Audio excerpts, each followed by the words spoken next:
Acts chapter 22. Paul speaks in his own defense. Men, brethren, and fathers, hear ye my defense, which I make now unto you.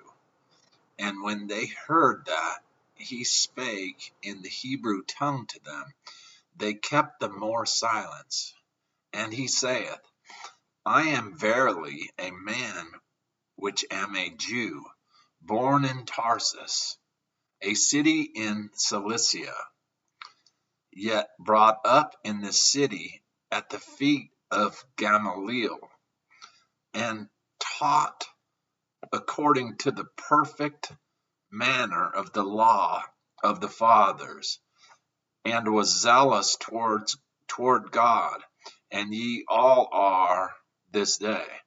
And I persecuted this way unto the death, binding and delivering into prisons both men and women, as also the high priest doth bear me witness, and all the estate of the elders, from whom I received letters unto the brethren, and went to Damascus to bring them which were there bound unto Jerusalem for to be punished.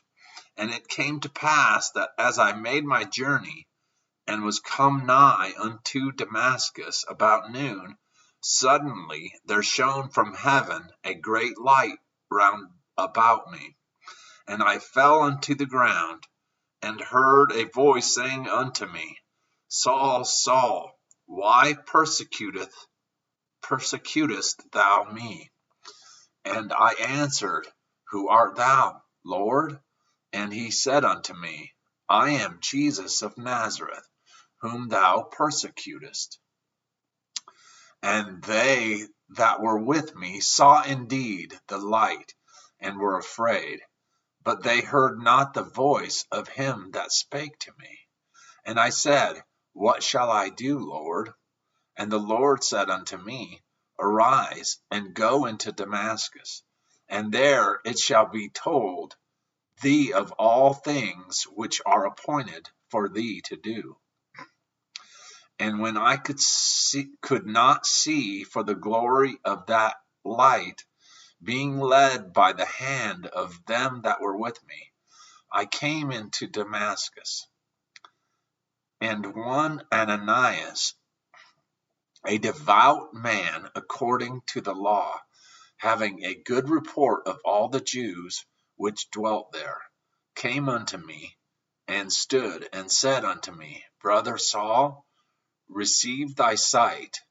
And the same hour I looked upon him, and he said, The God of our fathers hath chosen thee, that thou shouldest know his will, and see that just one,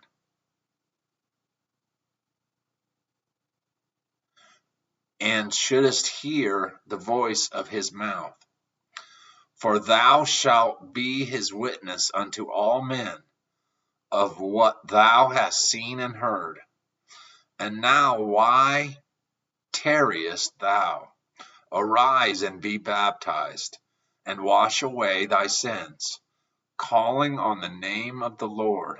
And it came to pass that when I was come again to Jerusalem, even while I prayed in the temple, I was in a trance, and saw him saying unto me, Make haste and get thee quickly out of Jerusalem, for they will not receive thy testimony concerning me.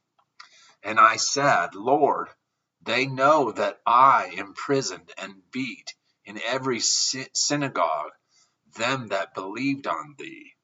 And when the blood of thy martyr Stephen was shed, I also was standing by, and consenting unto his death, and kept the raiment of them that slew him.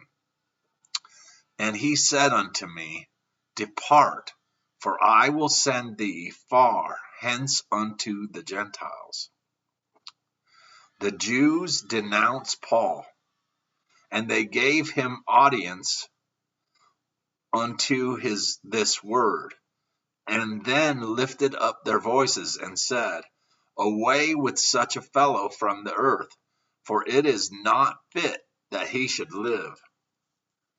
And as they cried out and cast off their clothes and drew dust into the air, the chief captain commanded him to be brought into the castle, and bade that he should be examined by scourging, that he might know wherefore they cried so against him.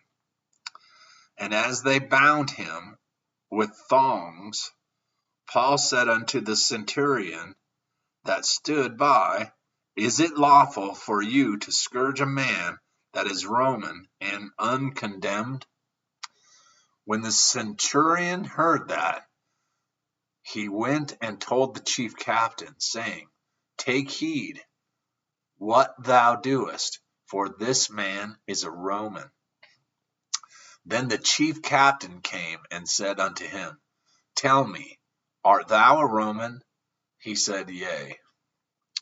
And the chief captain answered, With a great sum obtained I this freedom. And Paul said, But I was free born. Then straightway they departed from him, which should have examined him. And the chief captain also was afraid, after he knew that he was Roman, and because he had bound him.